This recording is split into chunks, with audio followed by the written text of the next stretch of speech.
नमस्कार, एक बार फिर से मैं आप सभी के सामने उपस्थित हूँ बेहद महत्वपूर्ण टॉपिक के साथ। और आज हम बात करने वाले हैं जेनिटल फीचर मैपिंग के बारे में कि आखिर ये जेनिटल फीचर मैपिंग क्या होता है। भारत में पहली बार जेनिटल फीचर मैपिंग का उपयोग करके किसी दोषी को सजा सुनाई गई है। ठीक है, पहले जो व्यक्ति था उस पर ऊपर आरोप लगे थे। फाइनली उस आरोप को क्लैरिफाई करने के लिए, दोषी बनाने के लिए यहाँ पर आपके जेनिटल फीचर मैपिंग का यूज किया गया। ये पहली बार किसी केस में यूज हुआ है, इसलिए बहुत ही ज्यादा इंपॉर्टेंट हो जाती है न्यूज। अपने दिमाग में एकदम घुसा लेना, it is very important for all of you. चलिए आगे बातचीत करते हैं। यहाँ पर इससे पहले मैं आपको इसके बारे में बताऊं, एक ऑफर है हमारा रक्षाबंधन ऑफर जो 1 से 6 अगस्त तक वैलिड रहने वाला है।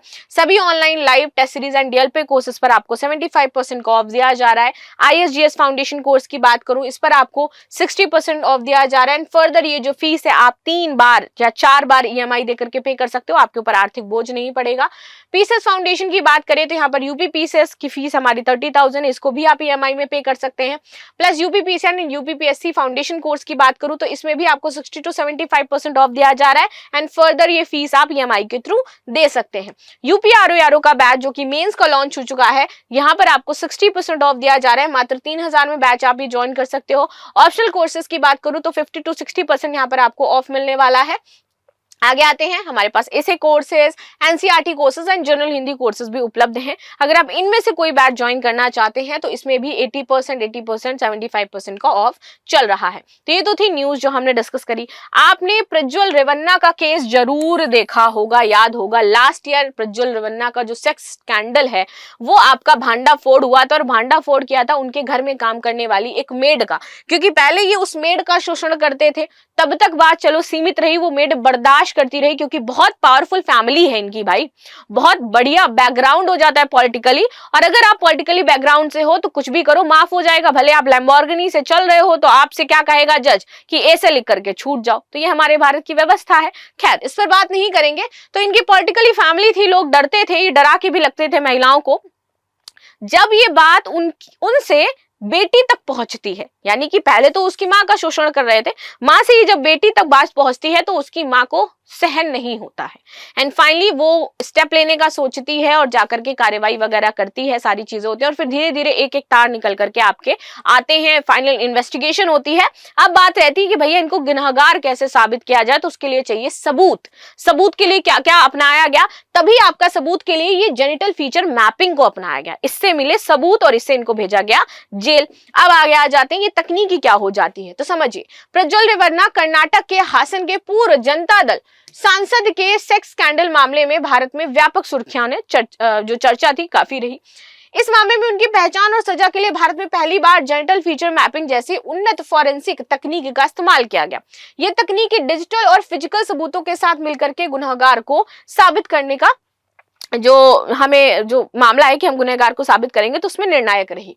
प्रज्वल रेवन्ना पर कई महिलाओं के साथ बलात्कार के केस थे, यौन उत्पीड़न के केस थे और ब्लैकमेलिंग के केस थे। बिकॉज ये डराते थे महिलाओं को, अगर तुमने बताया तो मलवा देंगे या फिर हम तुम्हारे बच्चों, इस टाइप से ये चीजें करते थे। तो महिलाएं कई बार आकर के बोल नहीं पाती थी, बेचारी डरती थी। और वो बहुत गरीब तबके के लोगों को ये मतलब अपना निशाना बनाते थे कि भैया इसको काम कर रही है। मतलब क्या ही आदमी था भाई, घर में काम करने वाले लोगों को भी नहीं छोड़ा। खैर आगे आते हैं। अप्रैल 2024 में हासन ने उसके कथित अश्लील वीडियो वायरल होने के बाद ये मामला सामने आता है। इनके कुछ वीडियो वायरल हुए और फिर उसके बाद मेड और आगे जिन जिन लोगों को इसने दबा के रखा था वो लोग उभर करके आने लगे और इसके खिलाफ कंप्लेन करने लगे। इस वीडियो में कथित तौर पर प्रज्वल रेवन्ना द्वारा कई महिलाओं का यौन शोषण करते हुए दिखाया गया है।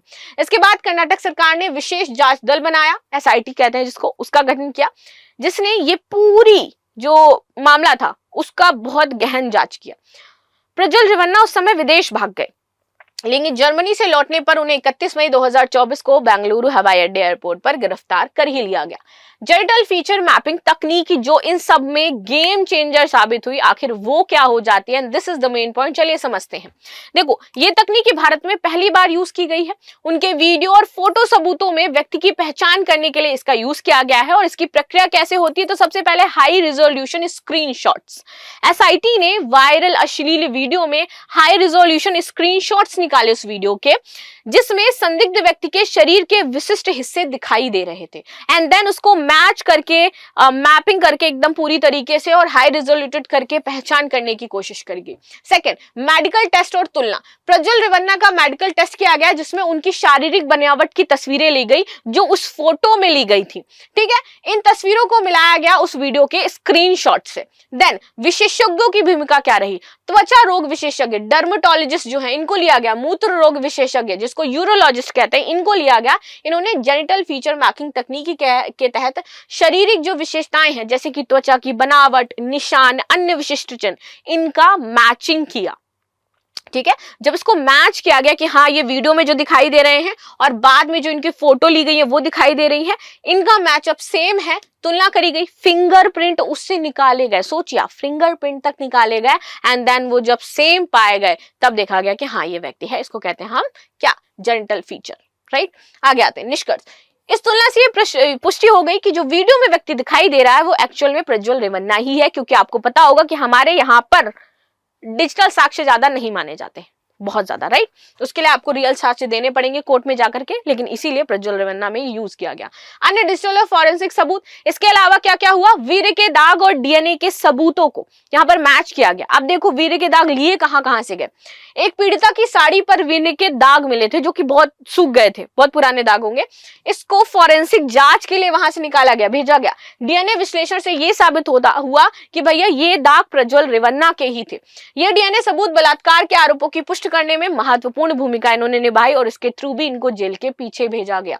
मोबाइल डेटा निकाला गया, मोबाइल में तो बहुत कुछ मिला। इनके पास लगभग एक पेन ड्राइव थी जिसमें 3000 से ज्यादा, my mind is like oh my God, 3000 से ज्यादा वीडियो थे, 3000 से ज्यादा, जिसमें ये महिलाओं का शोषण कर रहे थे। सोचिए कितने महिलाओं को इन्होंने, और कितने सालों तक ये कर रहे होंगे। तो 2024 में मामला सामने आया तब पता चला कितनी सारी पीड़िता थी, कितने लोगों को इसने मरवा दिया होगा, हमें पता भी नहीं है।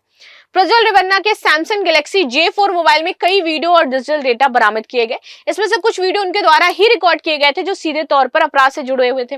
मोबाइल डेटा की फॉरेंसिक जांच से यह भी पता चला कि वीडियो उनके डिवाइस से ही रिकॉर्ड और शेयर भी किए गए हैं दूसरों को, मतलब ये भी इन्वॉल्व थे इसमें, और इनके शायद फादर भी इसमें इन्वॉल्व होने का आरोप लगा था, और भी बहुत सारे लोग इन्वॉल्व थे।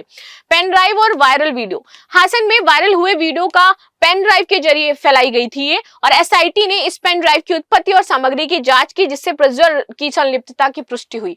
वीडियो की पीड़िताओं की पहचान को सुरक्षित रखने के लिए चेहरे को ब्लर किया गया था, लेकिन अन्य शारीरिक विशेषताओं की पहचान करने में मदद मिल गई कि भाई ये व्यक्ति कौन है। चार्जशीट और कानूनी कार्रवाई अब क्या होती है? जब 26 मजबूत सबूत जुटा लिए जाते हैं उसके पश्चात इन पर कार्रवाई शुरू होती है। चार्जशीट बनती है इनके ऊपर 1632 पन्नों की। अपराधी इतना बड़ा है ना, चार्जशीट तो इतनी लंबी बनेगी भाई। प्रज्वल रेवन्ना पर किस किस के तहत कौन कौन से भैया एक्ट लगाए गए हैं? तो देखो, भारतीय दंड संहिता हमारी जो हो जाती है, आईपीसी की धारा 376 बलात्कार, 354 यौन उत्पीड़न, 506 आपराधिक धमकी और सूचना प्रौद्योगिकी अधिनियम आईटी एक्ट के संबंधित धाराओं के तहत मामला दर्ज होता है। चार्जशीट में जितनी भी पीड़िताएं थी जो मिल सकी, जो अग्री हुई कि भैया हाँ हम बयान देंगे, उनके बयान लिए गए, डिजिटल सबूत लिए गए, डीएनए रिपोर्ट और जेनेटिकल फीचर मैपिंग से निष्कर्ष निकले। इसमें अदालत ने इन सबूतों के आधार पर प्रज्वल रेवन्ना को बलात्कार और यौन उत्पीड़न के आरोपों में दोषी ठहराया है और अब उन्हें उम्र कैद की सजा दे दी गई है। रहो जेल में जीवन भर। इतना जितना आपने पाप किया उतना तो खैर आपको मिलना ही चाहिए। क्यों? बात तो मैं सही कह रही हूँ ना, आप लोगों को भी लग रहा होगा ज्यादा सही बात कह दी, लग गई मेरे। चलो आगे आते हैं। मामले की संवेदनशीलता और गोपनीयता, क्योंकि ये मामला इतना ज्यादा संवेदनशील था कि इससे बहुत बड़े लेवल पर मास एक तरीके से प्रॉब्लम क्रिएट हो सकती थी, जनता में आक्रोश आ सकता था, दंगे वगैरह हो सकते थे, प्रॉब्लम ज्यादा क्रिएट हो सकती थी।